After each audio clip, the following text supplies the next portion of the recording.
నేను మొన్నే ప్రస్తావించా. రాజస్థాన్‌లో కాంగ్రెస్ పార్టీ గవర్నమెంట్ 5 ఏళ్ల క్రితం, అంటే మొన్న 2 ఏళ్ల క్రితం దాకా ఉంది. బీజేపీ గవర్నమెంట్ వచ్చింది మొన్ననే. అంతకుముందు వసుంధర రాజ్ సింధియా ఉండేది. వసుంధర రాజ్ సింధియా ప్లస్ అశోక్ గెహ్లాట్ కాంగ్రెస్ ముఖ్యమంత్రి ఇద్దరు బాగా క్లోజ్. అప్పుడు లేనిది ఇప్పుడు వచ్చినటువంటి ముఖ్యమంత్రిని దించడానికి అటు బీజేపీలోని వర్గము సహకరిస్తోంది, వసుంధర రాజే గ్రూపు. ఇటు అశుతోష్ రాంక్ అనే కాక్రోచ్ జనతా పార్టీ నాయకుడు ముందు పెట్టింది అక్కడే. ఇప్పుడు అక్కడ స్కూళ్ళలో ఫెసిలిటీ బాగోపోతే కాంగ్రెస్‌ని కూడా అడగాలి కదా! ఎందుకు నిన్నటిదాకా నువ్వు గవర్నమెంట్ ఉన్నావు ఏం చేసావని? అడగరు. కర్ణాటకలో ఏం అడగరు. అడగాలి. అసలు వాస్తవంగా స్కూళ్ళ బాగు కోసం పోరాడేదాన్ని నేను సమర్థిస్తా. చాలా సార్లు ప్రస్తావించాను నేను ఆ విషయం.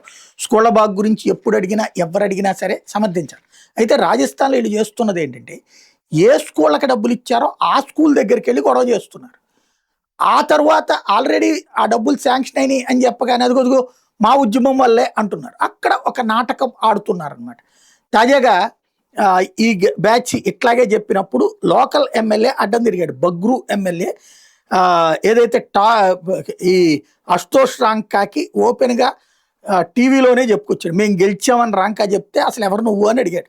నేను ప్రొటెస్ట్ చేసాం స్కూల్కు ఫండ్స్ కోసం అంటే, ఆల్రెడీ శాంక్షన్ అయిన తర్వాత వచ్చి నువ్వు ప్రొటెస్ట్ చేసావు అని అడిగితే, మీరందరూ కూడా బీజేపీ గూన్స్ కొట్టబోయారు మా మీద అని చెప్పుకొచ్చాడు. మీరు గోండాలను వేసుకుని వస్తే కొట్టినటువంటి వాళ్ళు స్థానికులు, బీజేపీ వాళ్ళు కాదు. ఫస్ట్ మీరు అసలు ఎందుకు ఉద్యమిస్తున్నారు? ఏ స్కూల్కి అయితే డబ్బులు ఇచ్చామో మేము ఆ స్కూల్కి వచ్చి ఉద్యమిస్తున్నారు.